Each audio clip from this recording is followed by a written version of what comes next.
donc pas la recevoir face à face. Mais revenons à notre sujet. Lorsque l'aspect ne touche pas revint dans Keter, alors l'aspect touche apparut dans Okma et la lumière de Okma descendit en elle. Or les 7 enfants se trouvant dans Bina avaient déjà grandi et ne nécessitaient plus de mère. Ainsi, Bina s'éleva vers Okma à cause de son désir de s'attacher à elle, et ceci fut appelé ne touche pas vis-à-vis de la lumière de Bina. Le réceptacle de Bina se retourna alors vers le bas et elle donna les 7 lumières qui se trouvaient en elle de face à face. Puis, la lumière toucha à nouveau Keter et les lumières de Okma et Bina s'y élevèrent à cause de leur désir. Il se trouve donc qu'il y eut un grand éloignement entre les enfants et la lumière des 3 premières, car il y avait 2 étapes d'éloignement, Bina et Okma, puisqu'il n'y avait en elle aucune lumière. C'est pourquoi la lumière de Ez s'éleva alors vers Bina et on parla de ne touche pas pour Ez. Le réceptacle de Ez se tourna alors vers le bas et donna les 6 lumières à Gebura. Puis, l'aspect ne touche pas revint dans Keter et l'aspect touche clan Okma. Bina se trouva alors digne de rester là, dans Okma, comme au début. Cependant, à cause de la lumière de Ez qui se trouvait à son emplacement, elle descendit pour se tenir avec elle. Et c'est, car il prend plaisir à la bonté. Or tu sais déjà que Bina est appelée U, et lorsque Bina descendit à son emplacement, Ez qui n'avait plus besoin d'elle descendit alors vers son propre emplacement. On parla alors de touche en ce qui concerne Ez. La lumière de Gebura s'éleva alors dans Ez. Et c'est ce qui est appelé ne touche pas vis-à-vis de Gebura. Le réceptacle de Gebura se tourna alors vers le bas et donna les 5 lumières à Tiferet. C'est ce qui est appelé touche vis-à-vis de Tiferet. Ensuite, l'aspect touche revint dans Keter, et l'aspect ne touche pas dans Okma et Bina car les 2 s'élevèrent ensemble vers Keter. Il y eut donc un aspect ne touche pas dans Ez car elle s'éleva à l'emplacement de Bina comme au début à cause des 2 éloignements existants entre les 2. Comme nous l'avons indiqué. Il y eut alors un aspect touche dans Gebura et un aspect ne touche pas dans Tiferet car la lumière de Tiferet s'éleva dans Gebura à cause de son désir. Le réceptacle de Tiferet se retourna alors et donna les 4 lumières à Netza, c'est ce qui est appelé touche vis-à-vis de Netza. Ensuite, l'aspect ne touche pas revint dans Keter, et l'aspect touche dans Okma ainsi que dans Bina à cause de Ez qui se trouvait là, car il prend plaisir à la bonté. Il y eut alors un aspect touche également vis-à-vis de Ez car Ez descendit vers son emplacement. Et il y eut alors un aspect ne touche pas dans Gebura car Gebura s'éleva avec Ez. Il y eut donc un aspect touche dans Teheret et la lumière descendit dans Tiferet. Il y eut alors un aspect ne touche pas dans Netza car la lumière de Netza s'éleva avec Tiferet, et un aspect touche dans Od car le réceptacle de Netza se retourna et donna les 3 lumières à Od. Od se tourna alors vers Yesod et l'éclaira. Il en fut donc ainsi pour les 6 extrémités, car lorsque les lumières leur furent données, elles se retournèrent et éclairèrent vers le bas. Ainsi, Bina ne se tourna pas précisément vers Ez car Ez n'avait pas la force de recevoir la lumière de Bina. Cependant, les 6 extrémités avaient elles-mêmes la force de recevoir chacune la lumière de sa voisine puisque les 6 extrémités sont égales. Ensuite, l'aspect touche revint dans Keter, et l'aspect ne touche pas dans Okma et Bina car les 2 s'élevèrent. Il y eut également un aspect ne touche pas dans Ez car elle s'éleva vers Bina, un aspect touche dans Gebura, un aspect ne touche pas dans Tiferet, un aspect touche dans Netza, et un aspect ne touche pas dans Zod. Od se retourna alors et donna les 2 lumières à Yesod. Il y eut donc un aspect touche dans Yesod. Yesod se retourna alors et éclaira Malkout comme cela a été indiqué pour l'ensemble des 10 extrémités. Ensuite, l'aspect ne touche pas revint dans Keter, et l'aspect touche dans Okma, Bina et Z. Il y eut alors un aspect ne touche pas dans Gebura, un aspect touche dans Tiferet, un aspect ne touche pas dans Netza, un aspect touche dans Zod, et un aspect ne touche pas dans Yesod car elle s'éleva dans Zod. Yesod se retourna alors et donna la lumière à Malkout à son emplacement. Il y eut donc un aspect touche dans Malkout. Nous en avons ainsi terminé avec les premiers aspects qui correspondent à la réalité de la propagation. Ainsi, les 10 lumières arrivèrent jusqu'à Malkout. Nous allons maintenant parler du second aspect qui est simple. L'aspect touche revint dans Keter. L'aspect ne touche pas dans Okma, Bina et Z. L'aspect touche dans Gebura. L'aspect ne touche pas dans Tiferet.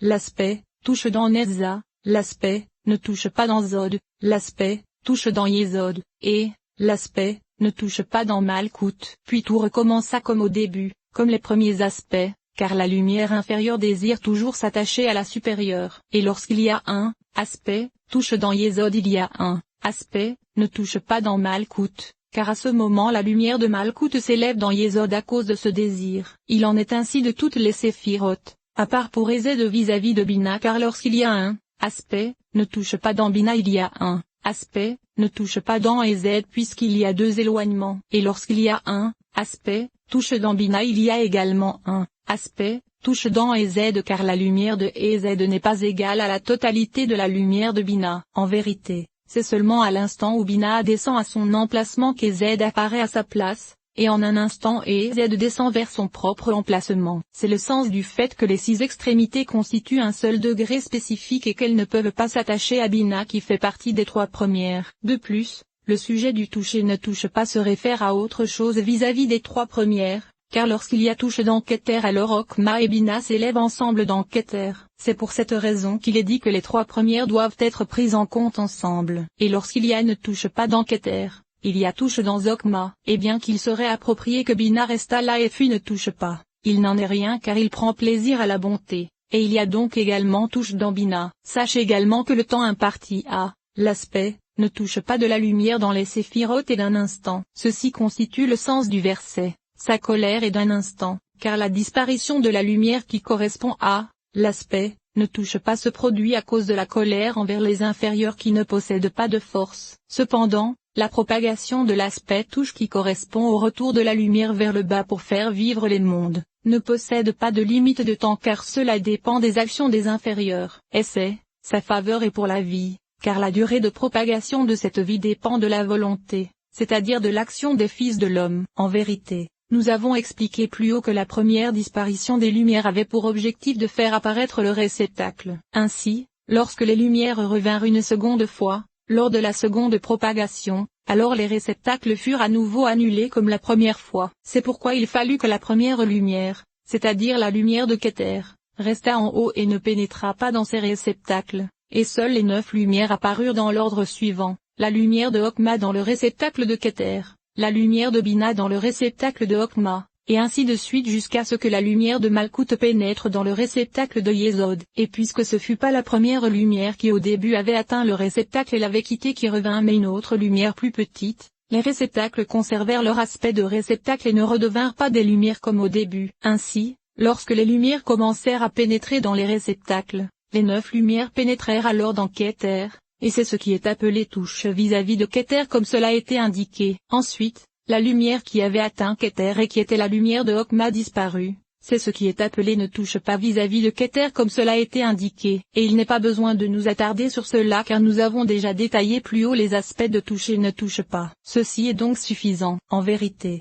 le fait que les 9 lumières pénètrent maintenant ensemble dans le réceptacle de Keter, ce qui ne fut pas le cas lors de la première propagation car elles y pénétrèrent les unes après les autres, signifie que la lumière de Malkout se retrouva dans le réceptacle de Keter. Ensuite, cette lumière fut chassée vers le bas, à l'emplacement de Okma, puis c'est la lumière de Yesod qui pénétra dans Keter, et ainsi de suite jusqu'à ce que les 10 lumières ayant la taille des 10 réceptacles eussent pénétré. Le sens de ceci est explicite grâce à ce que nous avons indiqué, car au début la lumière de Keter se trouvait avec elle, et elle brillait toute grâce à elle. C'est pourquoi aucun réceptacle n'avait la force de recevoir en son sein plus d'une lumière. Cependant, puisque la lumière de Keter n'avait pas alors pénétré au sein du réceptacle mais qu'elle était restée en haut, il se tourna vers le bas comme cela sera expliqué avec l'aide de Dieu. C'est pourquoi toutes les lumières eurent alors la possibilité de pénétrer ensemble dans un seul réceptacle, car les 9 lumières qui pénétrèrent alors dans Keter étaient plus petites que la première lumière de Keter, et il eut donc la force de les recevoir. De même,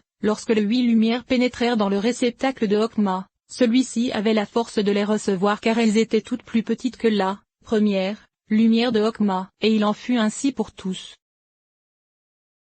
Troisième paragraphe.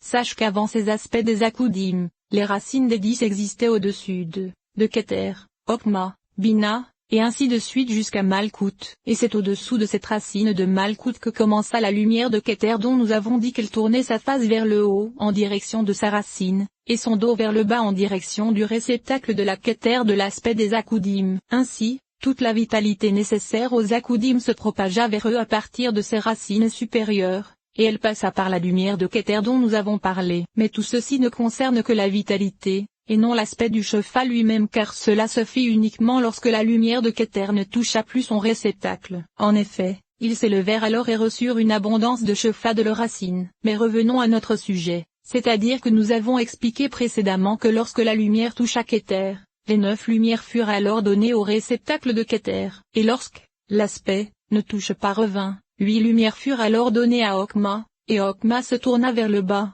en direction de Bina, pour l'éclairer. Cependant, elles ne furent pas données à Bina tant qu'il n'y eut pour la seconde fois, l'aspect, touche dans Keter. Il faut donc comprendre ce que signifient ces retournements face à face permettant d'éclairer Bina, car les 7 lumières ne lui avaient pas encore été données. Le sujet en est qu'il faut que tu comprennes qu'après avoir expliqué que les lumières apparurent de façon transitoire, il se trouve que la lumière de Okma fut donnée à Keter, celle de Bina à Okma, et celle de Ez à Bina. Ainsi, la difficulté réside dans le fait que tous les mondes se renversèrent car à la place du mâle pénétra la femelle, et à la place de la femelle pénétra le mâle. Il est bon que tu saches que lorsque la première disparition se produisit pour laisser apparaître le réceptacle, cette partie ne devint pas le réceptacle et le réceptacle ne fut pas achevé tant que la lumière ne se fut pas éloignée de lui d'une distance de 3 degrés. C'est-à-dire que la lumière commença à disparaître de la portion qui par la suite fut appelée Malkout, et elle commença alors à s'obscurcir. Et après la disparition de la lumière du réceptacle qui ensuite fut appelé réceptacle de Yesod, la première portion s'obscurcit encore davantage, à tel point que lorsque la lumière qui touchait Malkout fut éloignée d'elle de 3 emplacements complets, c'est-à-dire lorsqu'elle s'éleva dans la partie touchant Tiferet, alors le réceptacle de Malkout fut achevé et devint un réceptacle. Commentaire. Dans le Shaharak Daimot, Daf 59, il est écrit que c'est lorsque la lumière de Malkout s'éloigna du réceptacle de Hod que le réceptacle de Malkout fut achevé.